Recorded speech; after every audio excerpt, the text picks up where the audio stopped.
You're listening to Range Minded from Independence Indoor Shooting. If you haven't yet, please subscribe and review Range Minded from wherever you get your podcasts, like Stitcher, Apple Podcasts, Google Podcasts, and more. We really do appreciate it. This is episode 22, where we talk about a few current events that involve stand your ground laws, general concealed carry tips, as well as gun violence and research, and how important it is to do your own independent research when it comes to news and information. As always, thanks for listening to Range Minded, and we hope you enjoy episode 22, the Florida Incidents and NPR Report. Hello, and welcome to Range Minded. We had a lot of off-mic banter, so that's why we're a little confused and disheveled. That's all right. We're gonna get through it. We got a lot of great stuff to talk about with Steve Zimmerman, Ricky Kasner, and myself, Mark Long. This is episode 22. Oh my God. Kind of a smorgasbord of current events. We're going to talk about a couple things that have happened in... Say smorgasbord again. Smorgasbord? Hey, that was pretty good. It reminds me of Chef off the Muppets. What was his name? Chef? No, it's Chef something. Hold on, I'll Google it. Do you know? There's another fun trivia fact. Do you know Beaker from the Muppets? Yeah. His partner, the green guy. Bunsen Honeydew. Okay, look at that. There's Steve with his Jeopardy knowledge right there. Oh, it's just I won't. You Siri. can do it. You can do it. You could do it. We would enjoy it. Hey Siri, what was the name of the chef off the Muppets? I'd be very impressed if she gets this. Here's what I found on the web for what was the name of the chef of the Muppets. Have a look. So she didn't even Swedish chef. Oh, it's literally a Swedish chef.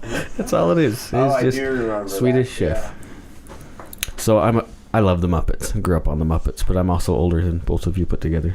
The Muppets are still relevant, still cool. The new ones suck. Really? Sorry if you enjoy the new Muppets. The new TV show, or The old school Muppets are the ones, man, from the early 80s, mid 80s. Yeah. no? I just have the Muppet Show theme song stuck in my head. Mm-hmm. Do do do do do do do. No, okay. I got a box set if you want to borrow it. Oh, perfect. Is it on VHS? No. I'm old school. I do have the first 3 Star Wars on box set VHS. That's probably worth some money. Maybe. Maybe. Well, we're not going to talk about the Muppets today. We're talking about some current events. Let's start with Florida. FLA. Senior Rick. Oh, we were going to start there. Yeah. Okay. So, as I was trying to research what's going on with that stand your ground law, where I can't remember what county that was out of. So if you guys don't know, there's a lot of stand your ground stuff going on in Florida right now. And there's a lot of shootings happening in Florida. Well, I wanted to bring this up because it seems like everything crazy always happens out of Florida. And that's the only reason is because news agencies can actually pick up stories from Florida easier. There's a rule called like the sunshine on crime or something. But any average citizen or any news agency has a really easy time to get news stories and crime statistics and stuff out of Florida. That's why it's always from Florida. And not many other states have that. That's why you always hear about a Florida man did this, a Florida woman did this, because especially when there's a slow news day or there's some off-the-wall thing that happens, it comes out of Florida because it's easy access to that information. Zombie eating that guy's face off. I just figured that like in California everything causes cancer, so I figured in Florida everything causes a shooting. I mean, you might be right, but it's mainly I think because of you might be right. of access to information.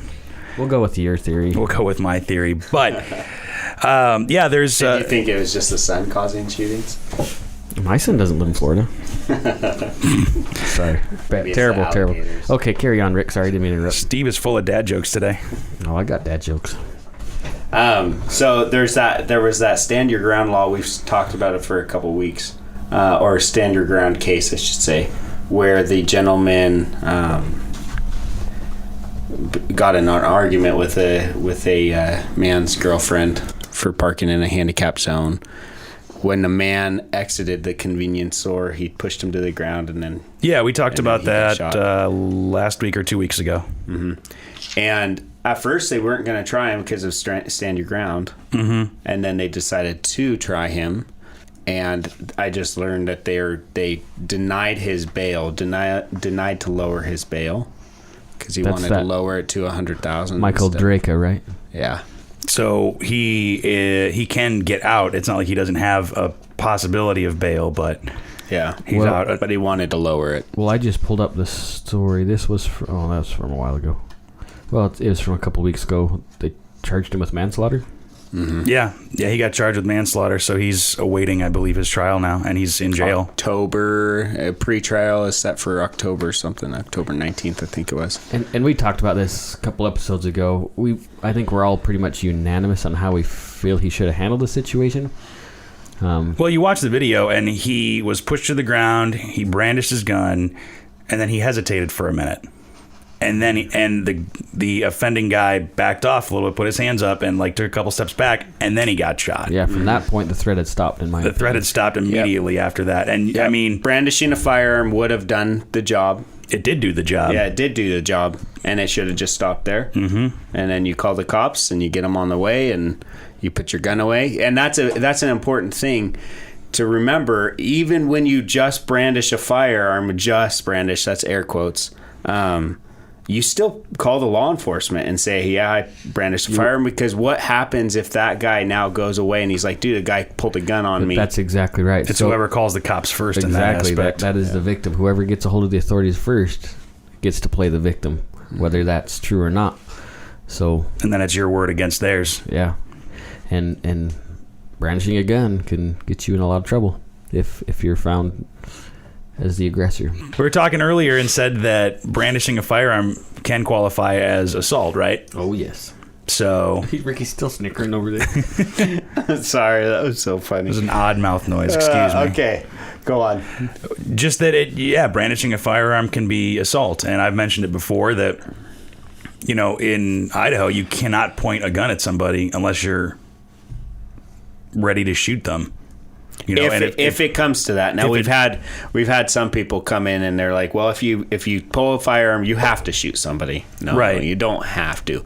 But no, you don't have to. You have to have the feeling of this could escalate to where I would need to use deadly force, and hopefully brandishing that firearm. Well, it's or using that level of force.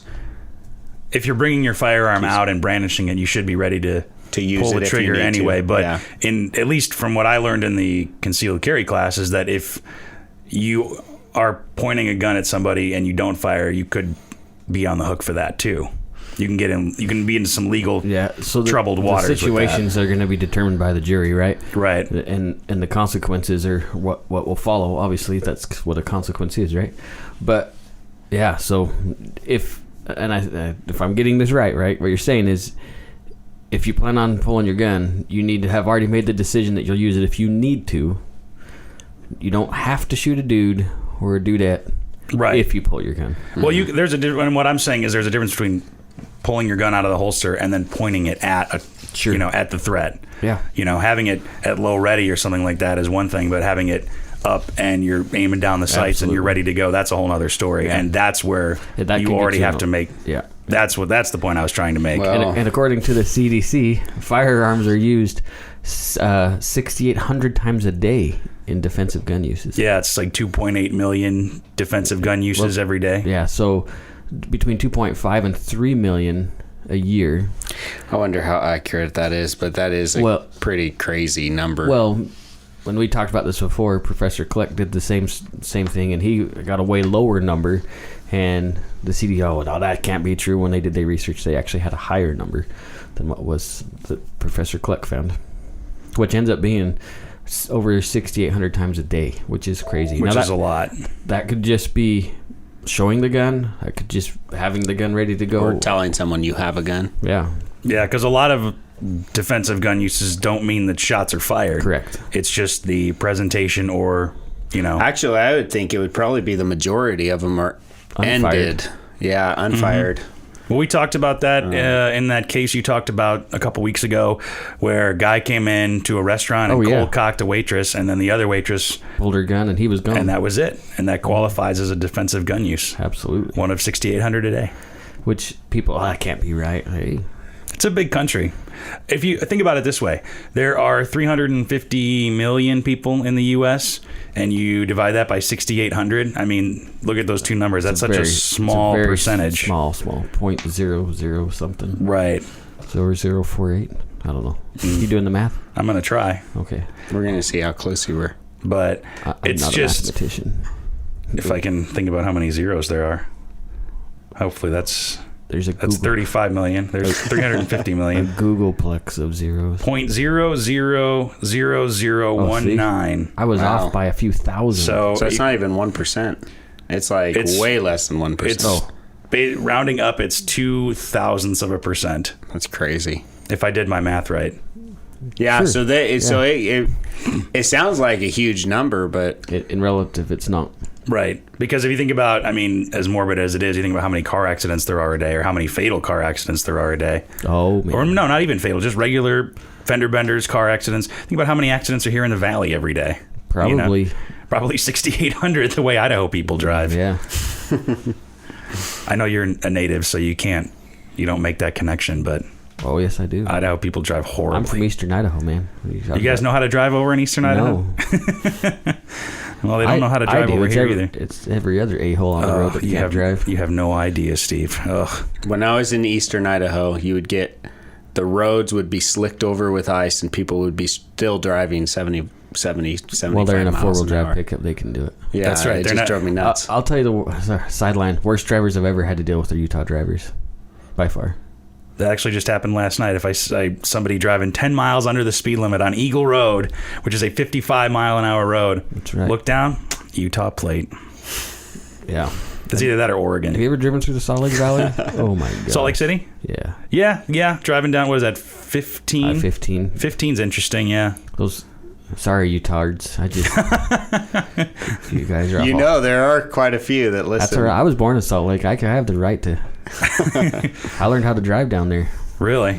You have the authority. I mean, that's like you could talk smack about Nevada if you wanted to. I don't. I love Nevada. I'm patriotic to my state. You and the 64 other people that are actually from Nevada. Nevada? They don't like it when you say Nevada. See, Ricky's Even though already. it is correct. It is correct. How is it correct? Oh, man. We're getting off on tangents. Because it's a Spanish word. I don't know if you knew that. See. Nevada? means snow-capped. Mm-hmm. So why don't they say Nevada instead of Nevada? I don't know. I'm from But I Nevada. know that you do go with whatever the natives say, and we say Nevada. Well, if we're going to natives, you got to go back a little farther, so it probably is Nevada. Well, if you're going back to Spanish, but They if weren't you're going exactly to Native natives either. American, I have no clue what that would be. Yeah, right. Oh, well, actually, I'm going to bring this back here because you know what other state has a Spanish name? Florida. It means covered in flowers. Oh. Hey, And that's unfortunately. So does Montana. That's not a Spanish word. Montana is. Montana? Montana is mountain. If there was a tilde over it, Montana. It's a mountain. See? you know that All my fact checkers get on there. there's Check another. out Snoops. There's one more state that has a Spanish name. Not Idaho. Colorado. See? means colorful, right? Mm-hmm. Why This do has been your Spanish lesson with Mark Long and Steve and Ricky. So does New York. Well, anyway, back to Florida. Anywho. there was that altercation. Unfortunately, ended in a shooting in that convenience store, and that guy is probably going to get found guilty for manslaughter. Oh, yeah. I mean, you watch the video, and it's 100%. pretty cut and dry. If I were on the jury, I would totally. Yeah. I wouldn't have a problem sending him to jail. And I don't even know if I could say, like, for a second I was going to say it was a terrible mistake, but I don't think that was a mistake. No, I think that was the guy's a hothead. That's the thing. It's like when you are carrying a firearm, be the most polite man around. Or Yeah. woman. I or mean, woman. you are, or woman. Sorry. Gosh, Ricky. We all do it.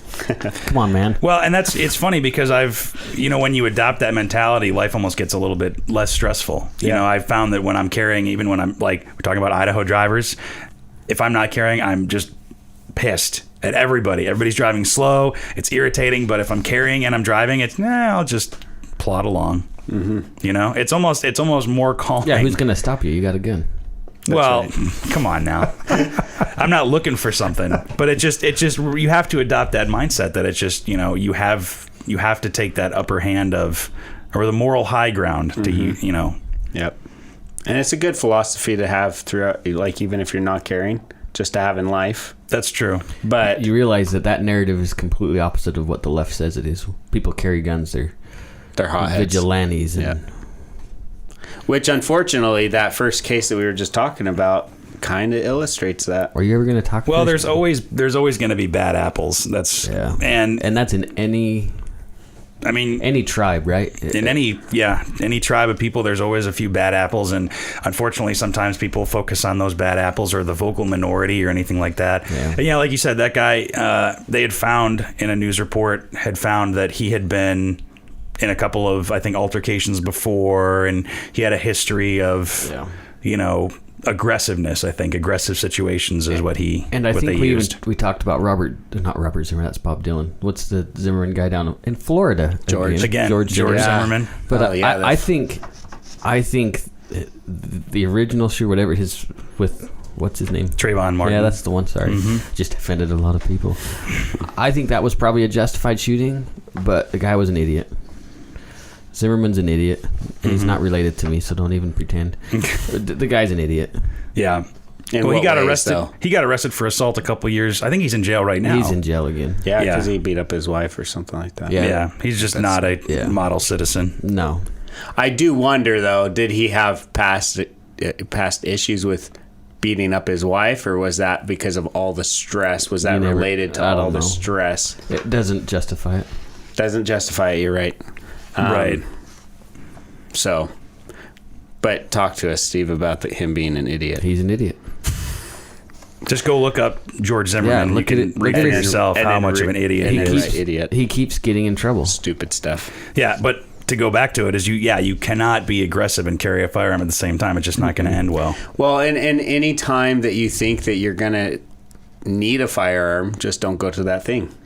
If you ever are getting ready and say, you know what, I'm going to this place, I might need a firearm for that. I mean, if you're law enforcement, that kind of makes sense. Sure. But you're not law enforcement if you're just a regular civilian. Well, going back to that tribal comment, there's going to be an aspect of people, and that was my fear with constitutional carry, and it hasn't happened, thank goodness, that you're going to get somebody who says, well, I can take care of a problem. I don't need the cops. I'll just... The vigilanteism would take over. So... Now, we see a jaded side of it, though, because we actually see the responsible people that are wanting to take classes and still wanting to do the enhanced. We don't necessarily see the guys that are just strapping a gun on without any training and stuff like that. So, but they exist, and I think we all agree that element exists. Mm-hmm. Oh, yeah. And it's not quite responsible.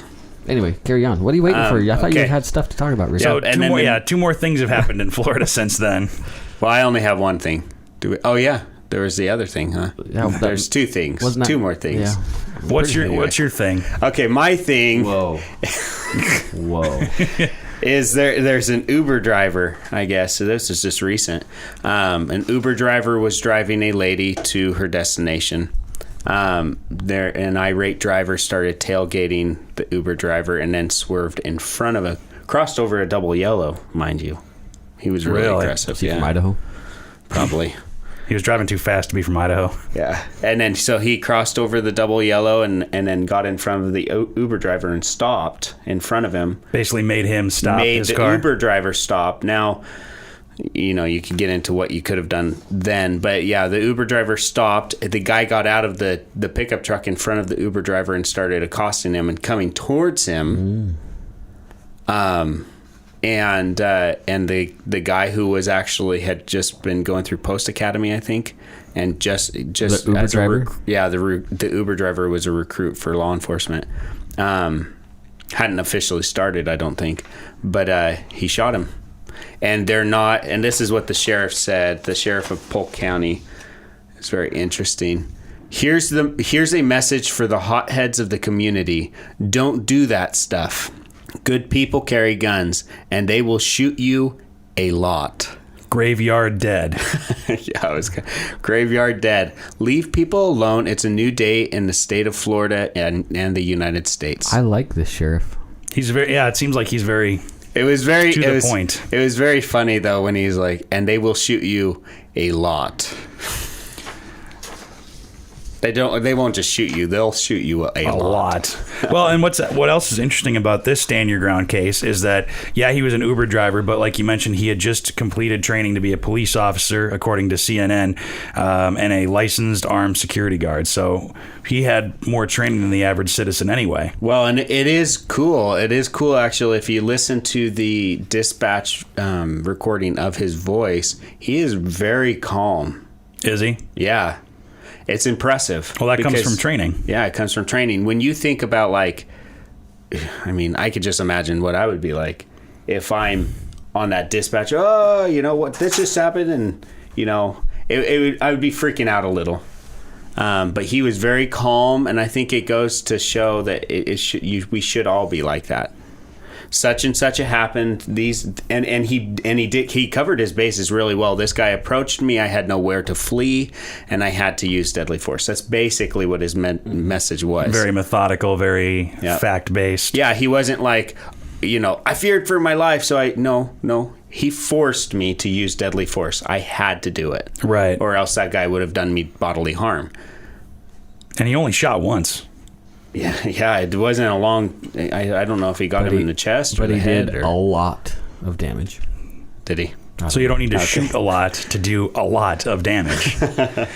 Shot placement. Yeah. It might have been. He must have been carrying a 45 with lots of knockdown power. I was going to say, regardless of knockdown power or stopping power, as Steve's favorite thing. But that kind of case goes to show that, you know, with training, you know, you can handle those situations that, you know, a lot of people probably couldn't. And that's kind of an interesting point you come up on, because we kind of get stuck on the firearms portion of training, like going through the drills, getting out of the holster. But there's a level of mental training that you probably need to go through, you know, running through scenarios in your mind, making the decision every morning. Like when I put my gun on every morning, I've made the decision that if I have to use it, I will. Well, and I think when I was going through that carry guard course in Colorado, know your, the ingress and the egress, the exits of your of wherever you walk in. Not necessarily, because I was asking them about this, like them as special forces, prior special forces, how do they walk into a building? Are they constantly like trying to evaluate everyone? And they're like, no, you can't do that. That's too exhausting. Of like looking around at everybody, you're always in orange, you know. You need to be in yellow for sure, not white. That's Cooper's color code. Well, that's one thing to look up, actually. I'm spouting off all this stuff. But yeah. But they said definitely you go into a building knowing where the exits are, so you know how you can get away if you need to. If you have the option. That's the best thing to do, is just get out of there. Yep. And that's how, if you get into an altercation or a situation, that's how you may be judged by, you know, the jury. Is would a reasonable person know how to get out of there? Would a reasonable person have just walked through the door rather than pulled their gun? You know, but whereas this guy, the first case we talked about, where the man was shoved to the ground and he pulled his gun, he had lots of exits. That guy was stepping back, moving away. The in my opinion, the offender at that point could have left. The guy with the gun. Well, he was right by his car. Like if you're on the ground, you know, you have a gun pointed at somebody, he's backing away, you know, and this may or may not be the right thing to do, but in the moment, keep the gun trained on him, get in your car and get the hell out of there, and then call the cops. You know, and say this is what just happened and blah blah blah blah. You know. Yeah. But that would be your escape. And who's to say what could happen? Because guaranteed that would have still gone to court. Right? But it would have been different. So who's to say? He still may have been found guilty after the fact, but it wouldn't have been manslaughter. Nope. Well, and he might not have $100,000 bail. Yeah. You know, or he might not even be in jail. I mean, the guy in this Polk County case, the Uber driver, I don't think he's in jail. I think he's been cleared. Yeah, they said he's a free man right now. But the interesting thing is that both of these cases highlight the subtle nuances of stand your ground. I think a lot of people, especially people who aren't familiar with firearms or who are against firearms, think that stand your ground means no matter what, if you come at me, I can pull my gun out and shoot you. Yeah. You know, I've even heard people say that arguing against stand your ground, saying it's basically giving people a license to kill. Yeah. And could not be further from the truth. That's the fear-mongering side of the anti-gun people, I think, that try to pose that side of the story. Because that's what they want people to think, is it's just going to be the Wild West, and people are going to walk around with guns, and what are you doing on my lawn? Bam, you're dead. You know, it's ridiculous. And there probably are a number of people who want to push that narrative, but I think a lot of people just don't understand. You know, they don't. I mean, a lot of people who carry guns probably don't even understand you talked about Colonel Jeff Cooper's color codes of awareness. Yeah, I want to talk about that. Are you going to bring it up, what it means? So, because I just spouted off a bunch of stuff. No, I'll let you talk about it, but, you know, that's something that you learn through training, you know, and you learn how to maintain a certain condition of awareness in training. You can inoculate yourself from high stress and tunnel vision and all the symptoms of being in a high stress situation through training. You know, which is only going to help you if that situation ever comes to pass, you know, legally and physically and all that kind of stuff. But a lot of people just don't know, you know, and I think these two cases, if you look at them back to back, they really show the different nuances, you know, in between stand your ground and concealed carry mindset in general. So, but yeah, let's talk about the color codes for a minute there, because it's just good for everybody to know. Yeah, so you have white, which is you're sleeping in bed or you're on the couch just vegged out on the TV. Your most relaxed or state. if you're walking around the mall looking at your phone, you're completely unaware of what's going on around you. Don't be in white unless you are asleep. Yep. And then you have yellow, where you're aware, you're looking around. You're not there's no heightened sense of any fear or anxiety, anything like that. It's just, but you're aware. You just know what's around you. You're chill, but you know what's going down. Yeah. Yeah. And it's not difficult to be in that mindset. You know, it's just you're looking around, you're noticing who's around you. You know, it's basically just not running into people. Yeah. It's people. I think people make a condition yellow a bigger deal than it really is. It's just being aware. Well, and the way I like to look at it too is it might be to where if Steve were to ask me, hey, close your eyes now and just tell me what's happening in the room around you, maybe describe a few people. Can you do that? Were you going to do something when I was giving you a eyes? big thumbs up. But just for everyone to know, I was closing my eyes. I really do the thing that I'm saying. Anyway, no, but yeah, so you could actually describe what was happening because you're aware. So at that time, you could be quizzed at any moment. Not necessarily in detail. Not in detail, but you know generally what's happening. Like if you're in a big city or something like that, you can say, okay, there's 10 people maybe on the street corner over there across from me. There's a taxi behind me. There's a couple, like a van in front of me. And I know that I can run flat out for a mile, and I will get to this airplane that's on the other side of this building.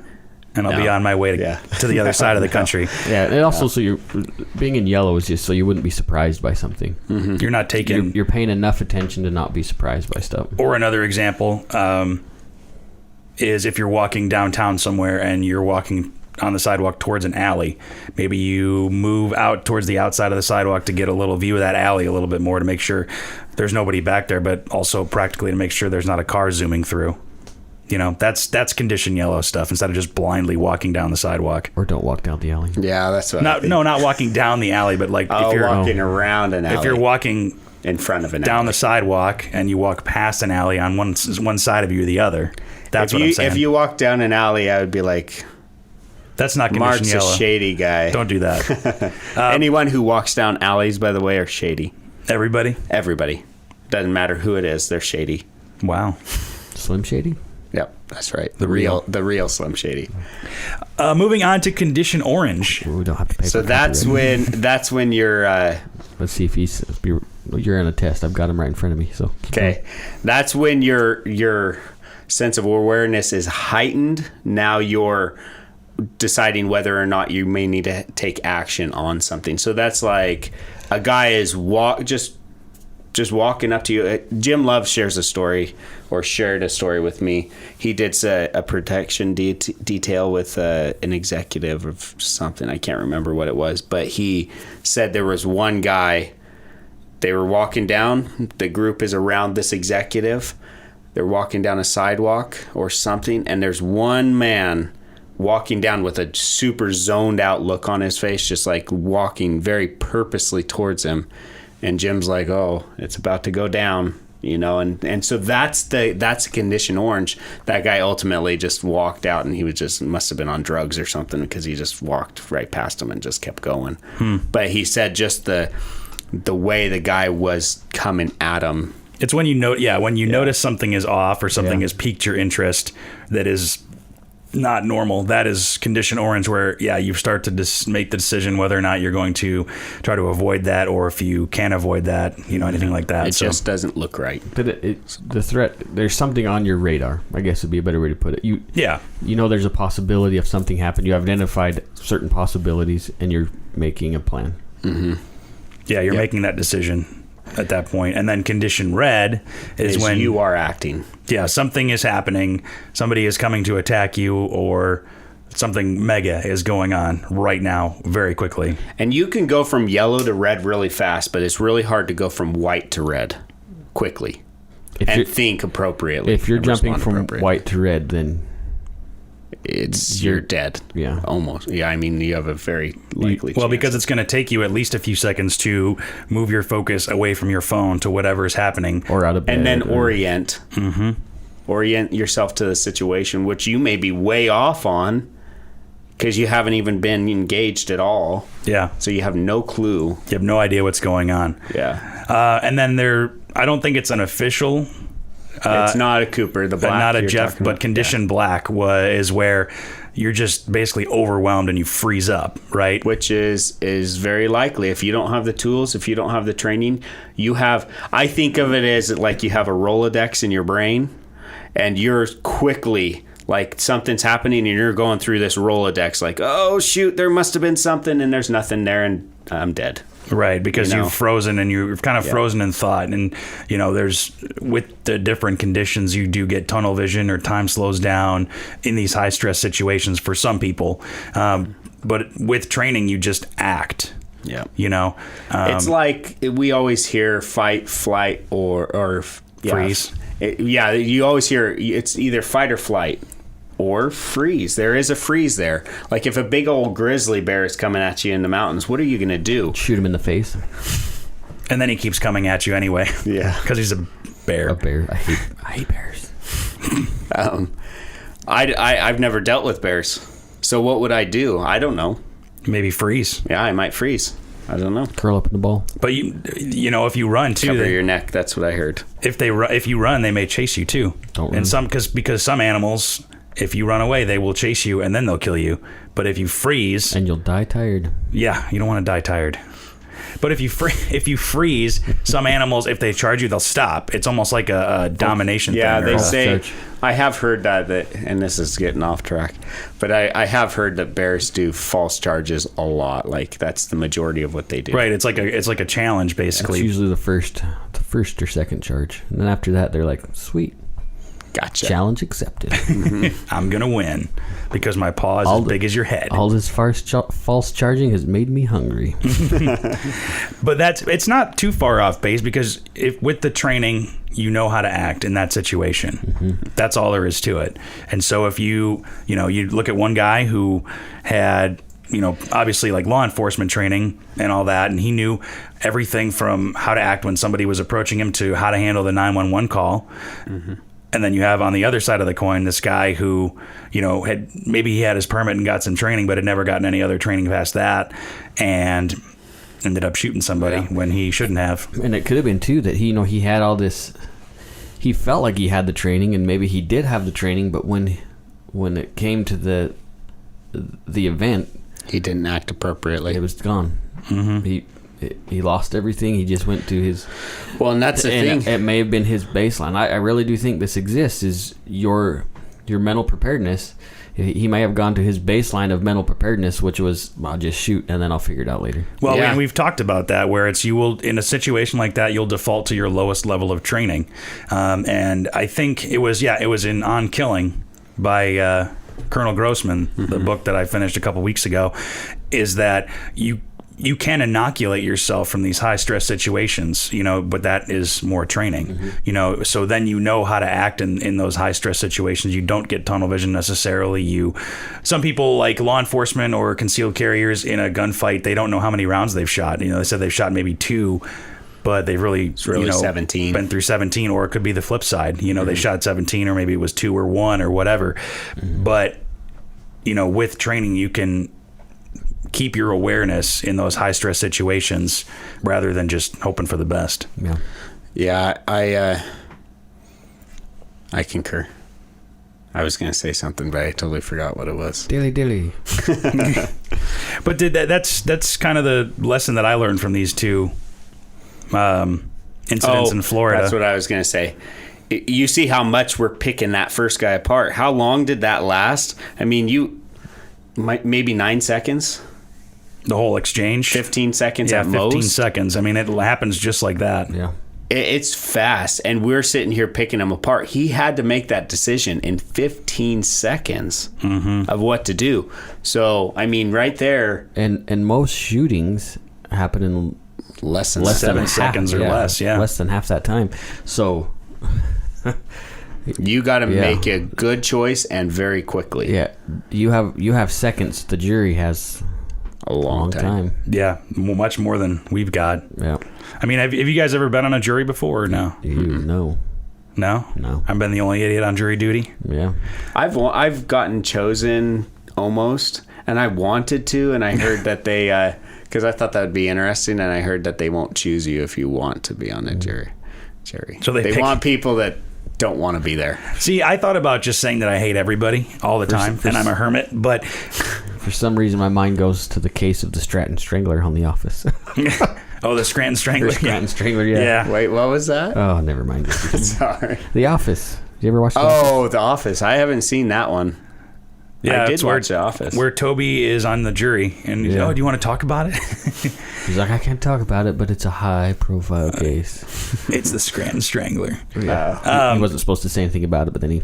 But no, I've been on a jury, and first of all, you go through... It's not very fun. You go through all the facts of the case. You get a free lunch. You get free lunch when you're deliberating, not when... At least I didn't get free lunch during the trial. No, that sucks. But you go into a room and you argue with these 11 other people for hours. And we probably deliberated for 7 hours. Gross. Over 2 days. What was yours about? It was a civil case. It was a wrongful death, I think. There was a guy who was a pipe fitter, I believe. Yeah, he was a pipe fitter. Or an insulator, I can't remember which one, but working in an industrial setting, and he had gotten lung cancer, and the family of his estate was trying to argue that it was this other company's fault. But he was a heavy smoker, and he didn't work for that company. He just worked in the same, projects areas as they did, and that company was kind of sketchy with their record keeping. They destroyed a bunch of documents that were 30 years old, because this all happened 30 or 40 years ago. And a civil case is different than a criminal case, in that you only have to prove that they were 50% or more responsible or something like that. But it was interesting because it was pretty split 50-50, the verdict. Or people's opinions on the jury, but it took 7-8 hours to get us all to one, So did you get lunch too, or lunch and dinner? I mean, we got lunch. Well, then, because what they do is, at least for us, it wasn't because it's not a high-profile case. It was they sent us home after 5 o'clock or something like that, and then we came back the next day and deliberated some more, and then got lunch, and then all that. So, but they don't really give you the fine dining. It was a pretty meager meal. Not that I'm complaining, but the fact of the matter is that juries take hours and hours and hours to go through every piece of evidence, go through both arguments from the prosecution and the defense, et cetera, and these concealed carry, defensive gun use situations happens in seconds. Yep. So get trained. Yes. But shifting over to something else happened in Florida, very unfortunate. There was an active shooter situation on Sunday. Yeah. That would have been whatever date that was. For us, yeah, that was a few days ago. That was a few days ago. Yeah, but last Sunday at an EA game. Yeah, it was a Madden tournament. Madden video game tournament. So was this a Madden, like football Madden? Madden. John Madden. So there's a video game series called Madden Football. Yeah. And no, that's what I'm saying. Yeah. So Yeah. it was sports, right? It wasn't like an active shooter tournament or anything. No, like no, a, it was a just real first-person shooter. Right, there No, we it go. was a video game football tournament, There we go. Yeah. and I'm showing my my lack of knowledge in video games. yeah, this Not kid a gamer. and this kid had a history, right? So his parents are divorced. He had a problem with anger issues, from what I remember hearing something about. But he did purchase the firearm legally. Yep. Yeah, so he is from I'm not going to say his name because nobody cares about We're not this gonna, guy. we're not going to validate his fame. No, so he's 24 years old. He was from Maryland. He had been to an EA Madden tournament before. I think he actually won in 2017. Did not win this time, and I think that people were speculating that that's the reasoning behind Yeah, because this. he only targeted the other Certain players. people, yeah. But 24 years old, he had, according to CNN, hospitalized twice in psychiatric facilities for mental illness, been on antidepressants, been on antipsychotics, had over 20 calls to the police on him for domestic disturbances. And he still got it. Bought guns legally in Maryland and then drove down to Maryland? Florida. That's where he was That's from. pretty crazy. Yeah. I Because don't know how Maryland has he- extremely strict I don't know how stuff. he passed the background check. Well, obviously he lied on the form, He must have. but then But why did Nix not find I was that? gonna That was say kind of the- my biggest thing. the feds would have. Well, and see, and this is important because the anti-gunners out there would be screaming like, "What in the world?" But this is, and pardon my lack of understanding if I'm speaking of ignorance, but this is showing where our system has broken down. It's not that we don't have the laws, we don't have the things in place to catch this. It's just not being implemented appropriately. Yeah. Right, or there we could have be a the better... background checks. Right. The firearm industry is the most highly legislated industry Yeah. out of anything out there. So it's not like we need more laws. We don't need more laws. We just need to enact the laws that that we are have. already there. So obviously, if the institutions would have reported properly, Nix would have been like, "Nope, you're flagged," or "This guy's lying on his form," and Yeah, Well- and that's the whole point of Nix is to submit that form and see if somebody's lying or see if somebody has any, domestic disturbance. Well, not that. It's convicted of violent crimes, I think. well, there's domestic in there. There's domestic in Yep. there. And then mentally Defective. Yeah. Yeah, so all of that should have made it onto, your kind of record. Yep. And that's the thing, too, is that I think a lot of anti-folks think that, pro-gun rights people are against background checks. The NRA is the one that started the evil NRA, of course. They're the ones that initiated the background system in the beginning. And if you think about it logically, it's not only to maintain more safety, and to maintain the law to keep firearms out of people who shouldn't have them, because I think all three of us agree that there are people who shouldn't have firearms. Oh, I see them. I mean, there are people who come through the doors who probably shouldn't have firearms. But, if you're a firearm dealer or a gun shop owner or anything like that, it's in your best interest to background check everybody. Not only that, I can deny. We can deny it, and actually, that That's just true. happened the other day with Levi. Yeah. So our retail denial. manager, he denied it because the guy was not doing what he should be doing, and even though he could have maybe legally possessed a firearm, our retail manager was like, "Nope, not going to happen. Yeah. See you later."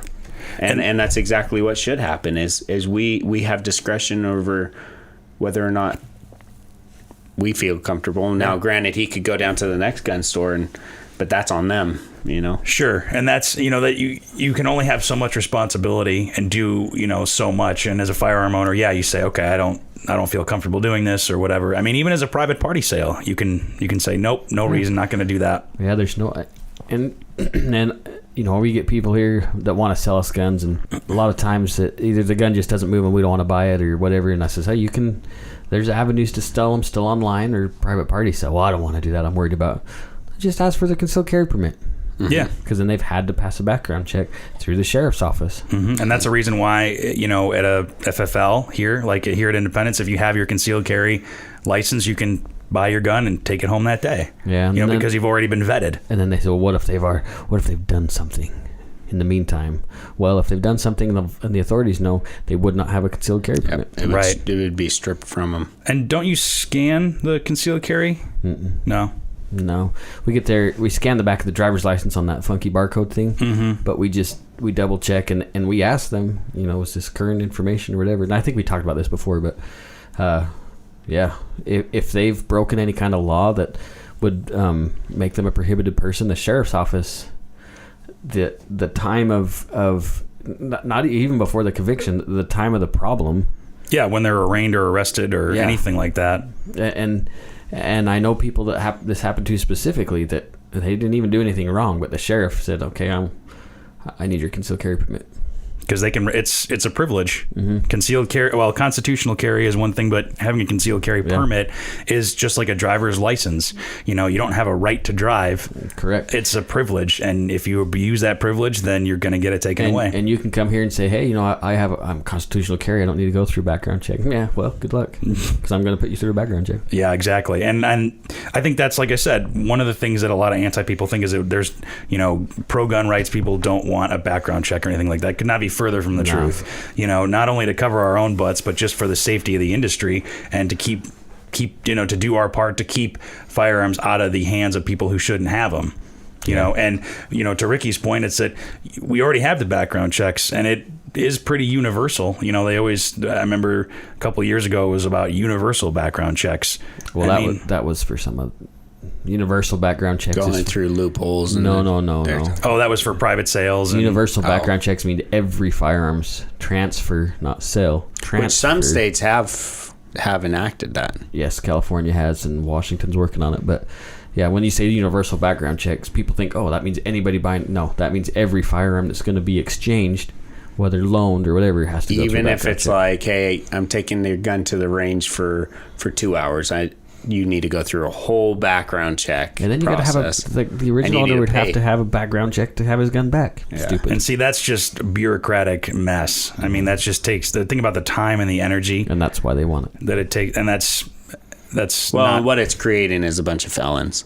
Because I'll tell you, people are still like, dude, just borrow my gun. And just because it's when they take possession of it. So you could even just hand it to them, and now they have possession of it. A background check should have happened right then. Well, right? Yeah, maybe. I bet you even if you would rent a gun in California, you'd have to go through a background check, wouldn't you? Probably. Well, I don't know. Because you're taking possession of it on the range. But it didn't leave the facility.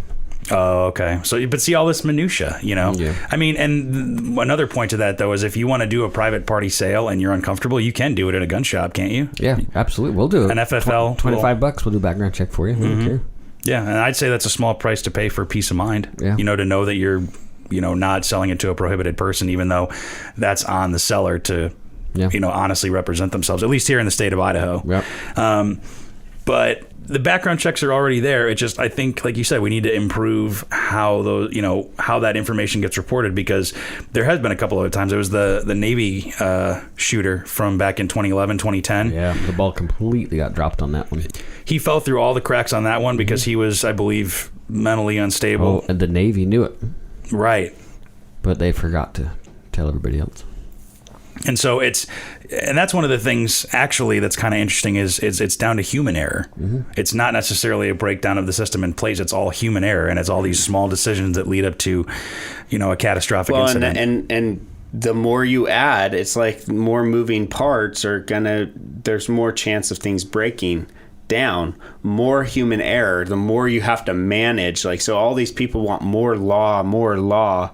When we already have the laws, well, I think, and it's just going to magnify that human error. There are more breakdowns than possible. And maybe it's the conspiracy theories to me, but that might be why they want it.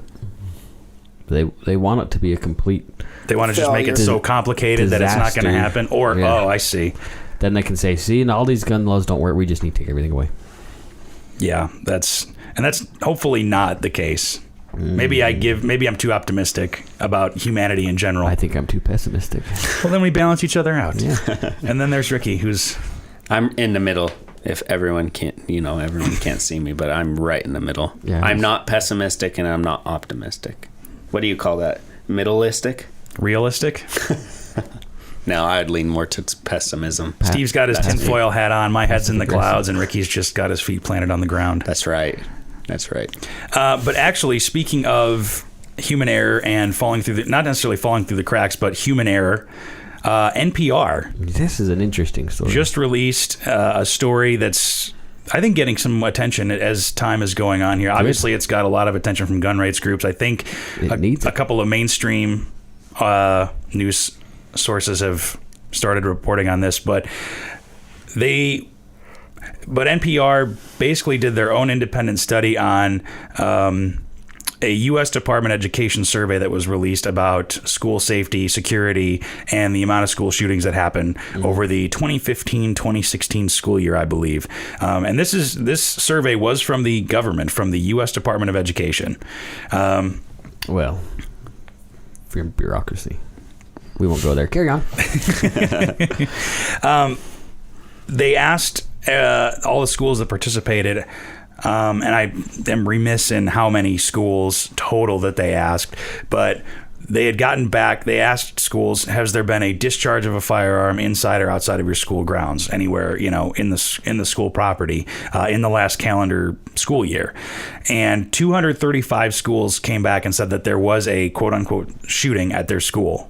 And NPR, to their credit, thought that was a little high, I guess, or whatever. So they went and investigated it, and they actually had their interns call every single one of those 235 schools. Yeah. And they actually could only confirm 11 out of the 235. There were some that didn't get back to them. There were some that were a little confused, I guess, but 11 confirmed shootings at a school out of 235. Yeah. Well, and which if you go back to how many schools are there in the United States, hundreds of thousands. You go back to what you were doing earlier. Now that percentage is ridiculously small. Right. Sure. And 11. And don't you find it interesting that if there was honestly 235 school shootings in the United States, we would know.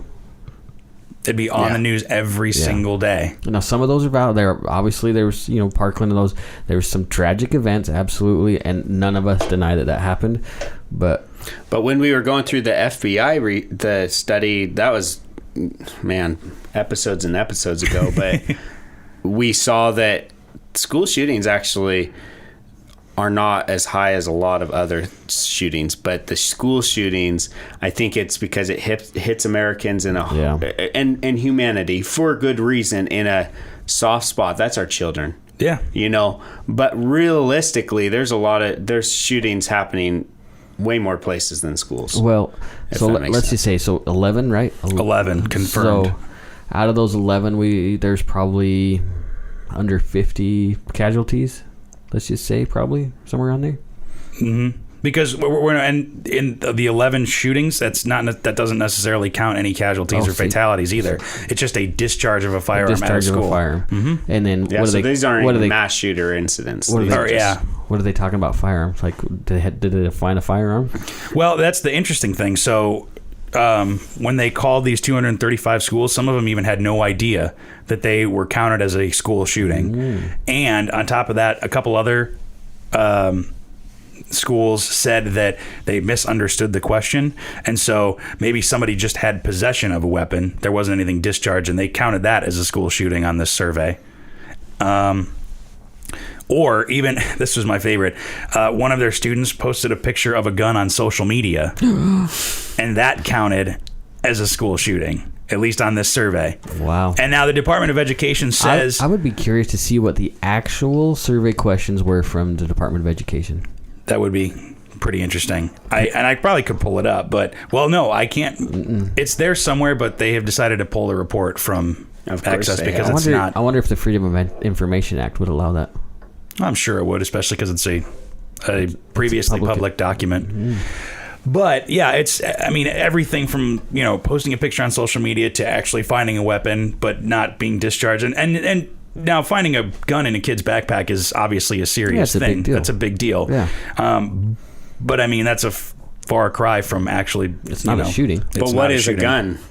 An airsoft gun? Well, is that a gun? That's what I was. There's that too. That's what I was curious to see what a firearm is, because we are that stupid story about the kid chewing his Pop-Tart into a shape of a gun, or the little kid, what it was, fifth grader that got expelled for making a finger gun, right? Yeah. Ridiculous. Yeah, and and not to mention the fact that that happened and they got expelled, but the fact that the media reported on it. Yeah, it's goes interesting. to show that this news is slow. It's sensationalized and it's crazy. I mean, people they're demonizing anything that has to do with a gun, and they're punishing kids to even think about guns because they're setting the precedent for the next generation that guns are bad. Mm-hmm. Yeah, which is hence my job to try to flip that script a little bit, at least in Idaho. Well, guns are tools. I mean, we've talked about that before. There's nothing inherently good or bad about a gun sitting on a table. It's the intent behind it, just like a knife or a chainsaw or a tool of any kind. I think it's comical because, they say, well, you just call the cops. Well, guess what? What do the cops have to stop a problem? A gun. So why am I wasting extra time? Sorry, police officers, I'm probably going to piss you off, but... Well, they'll say it too. I might be a little bit better trained than some of the cops showing up to knowing how to use a gun. That's true, but also and I know the situation before they have to get there and to evaluate the situation. Well, you're the first responder. I'm the immediate responder. And there's that saying, when seconds count, the police arrive in minutes. Are only minutes away. Yeah. But that's not to downplay law enforcement. They're doing the best they can. Sure. Because some police stations and police forces are understaffed or have to respond to a useless call, or a crank call or something. Or where I grew up, the cops were miles and miles and miles away. I lived in the country. They can't be anywhere. They can't be everywhere all the time. Even if they were going 150 miles an hour to get there, it's still going to take some time. Yeah. And me or my family could be gone by then. Yeah, and I think that's one of the interesting kind of dichotomies or misunderstandings between, it's not necessarily liberal versus conservative, Democrat versus Republican. I think a lot of the misunderstanding with a lot of things in life are city versus rural. Yeah. Because there's a lot of people who live in cities. I think more people live in cities in America than in the country. As somebody who's kind of lived in a big city, in the suburbs, in the small town, and had been exposed to rural lifestyle and big city lifestyle, I mean, there is a huge difference. Yeah. And there's a lot of misunderstanding there. I remember driving to one of my friend's houses, and he lived, he had a farm, and we were driving, down a country road. I'm like, okay, cool. And then we get to his driveway, which is just like a half mile or quarter mile long gravel road. And I'm like, is my car going to be able to handle this? But just because I've never been on a gravel road before, if somebody who grows up in the suburbs, that's not something that you're used to, right? And so. Did he laugh at you? Oh yeah, I got laughed at a lot, which is fine, but it's a whole different lifestyle, and not to say that one's better than the other, but I think in any situation you have to keep in any situation you have a responsibility of your own safety. Sure. And even in a big city, well, let me put it this way, like you said, out in the country, cops might take 20 minutes to get there, even at 150 miles an hour. Well, if you're in a big city of a couple million people, the cops are still could theoretically take 20 minutes, because they got to get through. Because they got to get through traffic and all that. So it's actually a lot more similar than you'd think. Yeah, that's all. And you're right. The cops are doing their job. They're doing the best they can with the tools they have. Yep. I would be willing to say, at least in this area and the surrounding states, that most police officers like having concealed carry holders. I think most police officers anywhere do. I mean, that's a blanket statement, but we can. Yeah, I mean, I'll dial it back to what you said. Yeah, there's no way to really validate that argument with that unless we survey every cop in the nation. But from the police officers I know, and my very small sample size, high percentage of cops surveyed. And I think that would be 100% of the more police of like the officers surveyed by conservative news. states, because I definitely have heard. So Idaho would definitely be like that. But then you go to a more conservative or a more liberal state like California, or like in San Francisco, California, or Maryland. Are they going to feel the same? They probably won't. Yeah, Baltimore, Detroit, Yeah. New Well, Orleans. It might depend though, because maybe those states are more liberal, but law enforcement It's still more is conservative. well, but they could also be liberal or Democrats, but still be pro 2A. Yeah. You know, one of our instructors, Bill. I mean, he's from California originally.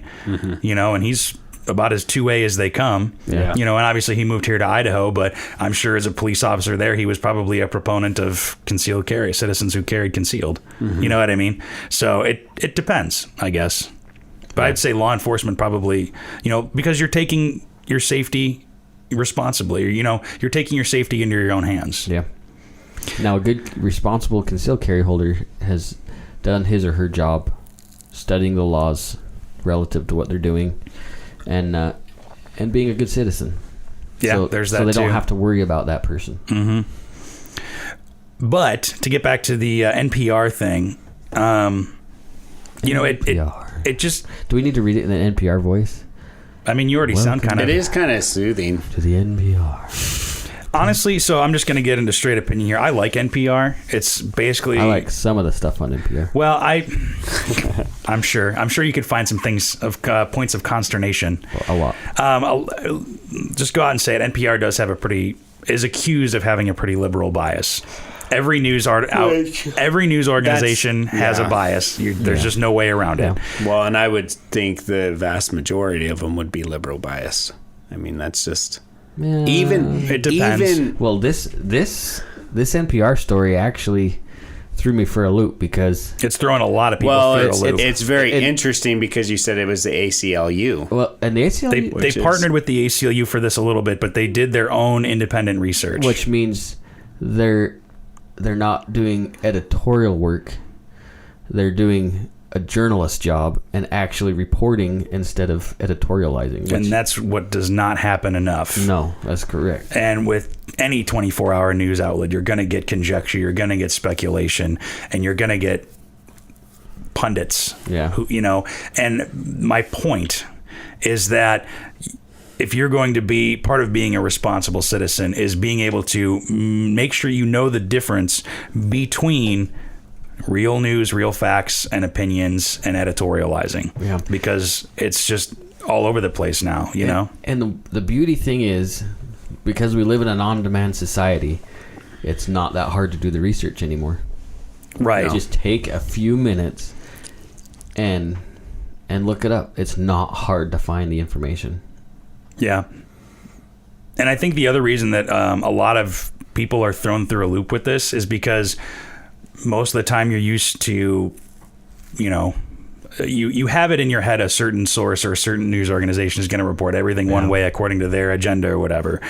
But I think this kind of does illustrate that there is still good journalism going on, and there isn't just Thank goodness. partisan hackery, but also, you know, confirmation bias or anything like that, where, you know, a lot of people just go to a news organization to hear their own. Well, let's be honest. Fox News is just as biased on one end of the spectrum as CNN is on the other.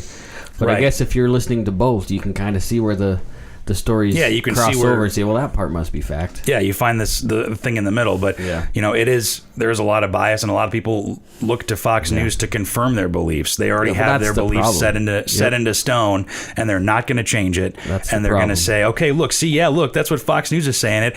And it's the same way with MSNBC or even CNN to a degree. Absolutely. You know, I personally trust CNN a little bit more, depending, I guess. But I don't really. But I don't watch the news on TV. I used to. I like news.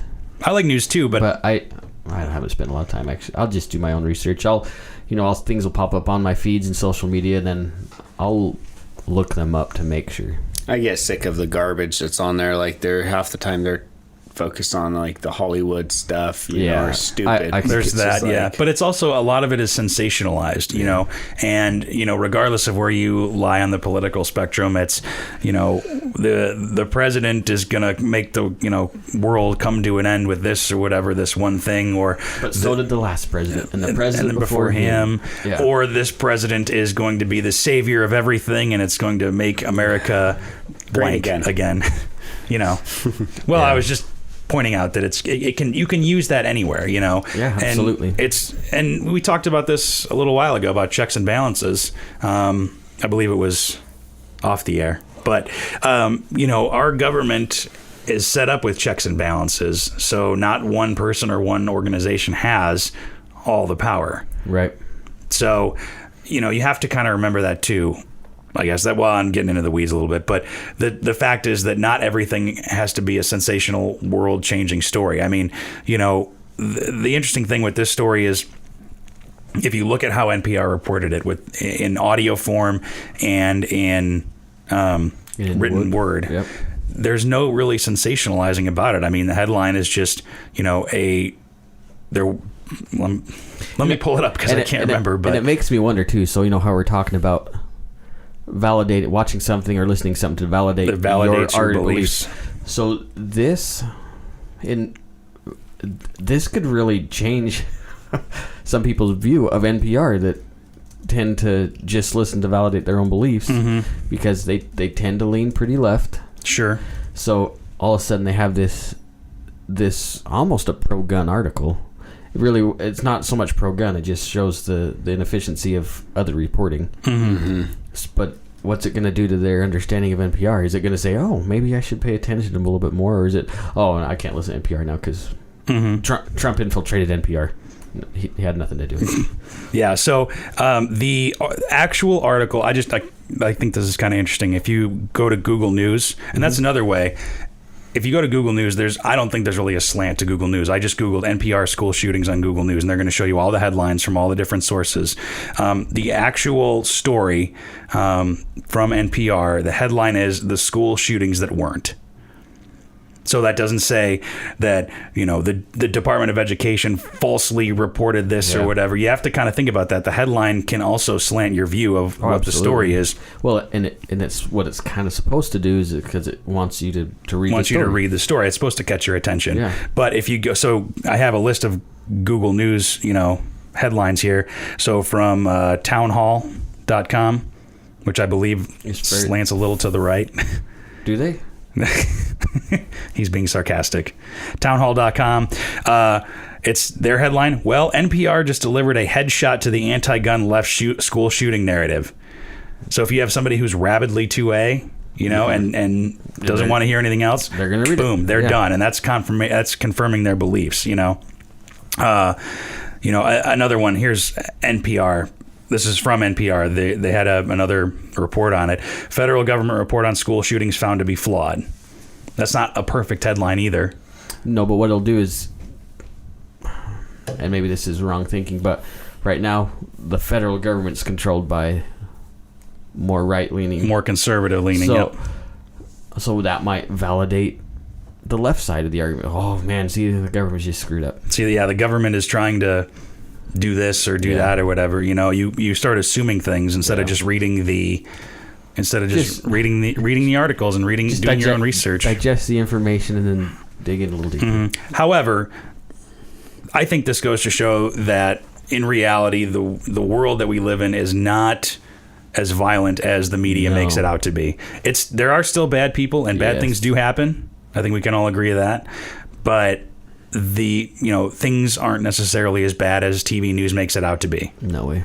Could it be that things are getting worse because of the way things are brought up, and it makes it seem to everyone that the world is worse than what it is, so then you have more crime happening because of the media? No, I think portrayal? It's probably more crime is talked about on the media.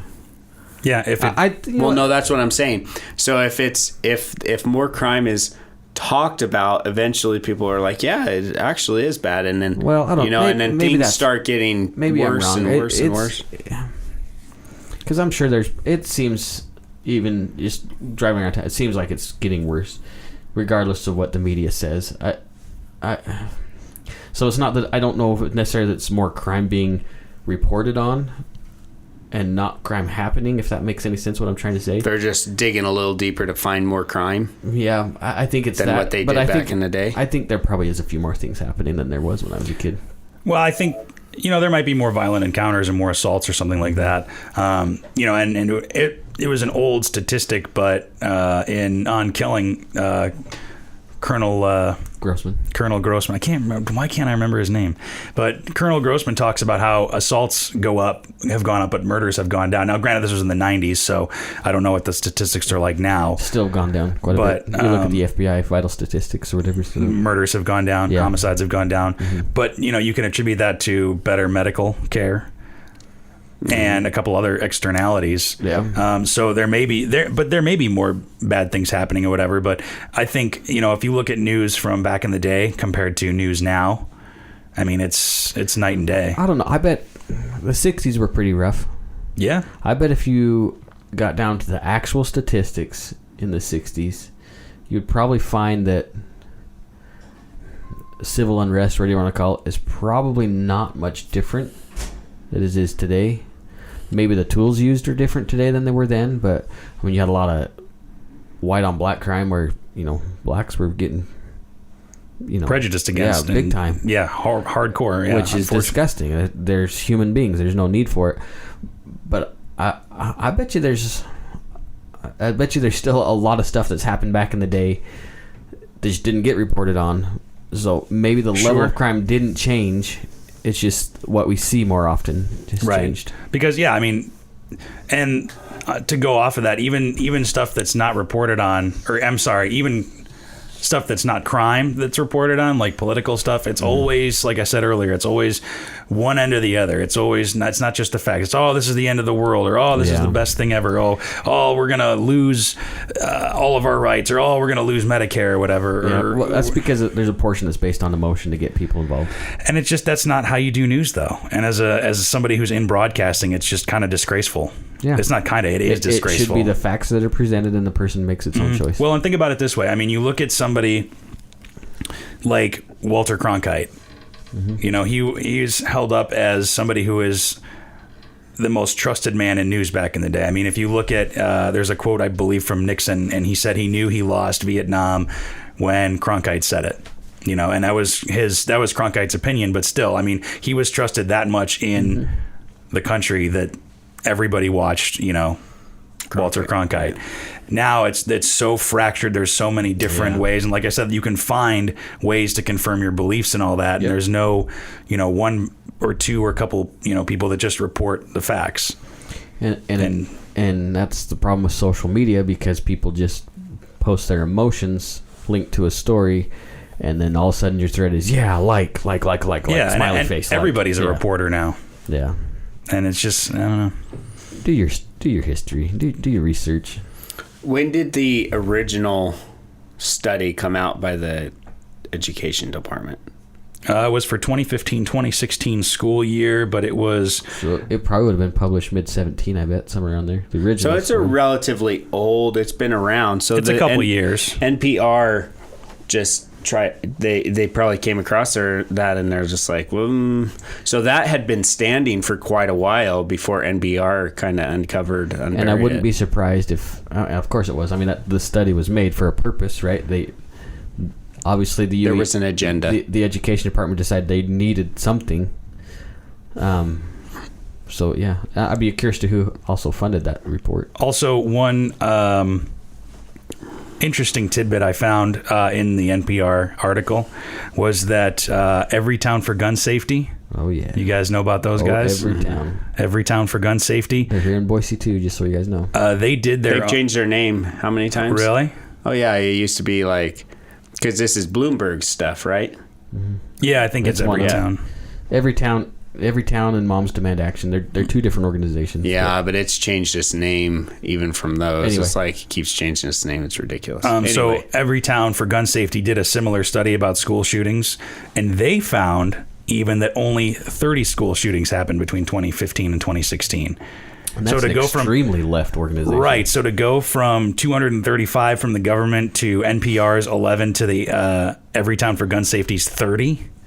I mean, that would throw some people through a loop too, I bet. Yeah. So interesting. Do your research, and know that every news organization probably does have some bias to it because it's people, and people are going to have their biases. But and like we were talking about, how are you defining such and such? How do you define firearm? Mm-hmm. Is it a printed firearm on your T-shirt and that's a firearm? Yeah, or taking a picture on social media or whatever. Yeah. So, no lesson to be learned really, except to just do your research. And don't even believe us about these stories. Go look them up. Look them up, and that's why we always provide links to what we talk about. It's supplemental information that you can always click on. Yeah. When you do listen in, and however you listen in, they're on Stitcher, they're on Google Podcasts, they're on Apple Podcasts, they're on the website too. We just made a 100% increase of the listeners. Yeah, we got 4 now. Thank you, listeners. Thank you to both of our fans. But yeah, that'll be it, I think. Any other closing comments? No, we'll link this other story to from the Crime Prevention Research Center. That kind of an interesting story too. Well, I'll just link it. You guys can look it up and then let us know what you think about it. It's kind of interesting. Yeah. Definitely some interesting things happening. Some interesting studies. Yeah. So this, just in reference, it shows that there's far less mass shootings than what was presented by a major study that was cited by lots of organizations that ended up being inaccurate. And that's why follow-up research is important as well. Yeah. So we'll link to all that. And you can find that at iishooting.com /podcast. Or you can just go to iishooting and just click podcast at the bottom.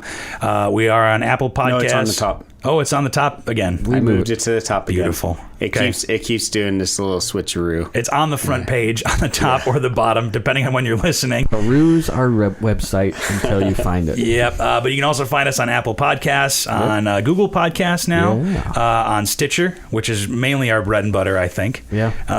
And you can always send us an email, podcast@iishooting.com. Give us some feedback. Send us reviews. Send us what you want us to talk about. And review us on Stitcher, Apple Podcasts, wherever you get your podcasts. We always appreciate that. So other than that, though, we'll talk to you next time. Yeah, cheer up. Have fun. See you guys. Bye-bye. Thanks. Thanks for listening to Range Minded. If you've got a comment, question, idea for the show, or any feedback, send us an email to podcast@iishooting.com or send us a message on our Facebook page. Just search Independence Indoor Shooting. Again, thanks for listening to Range Minded. We'll see you next time.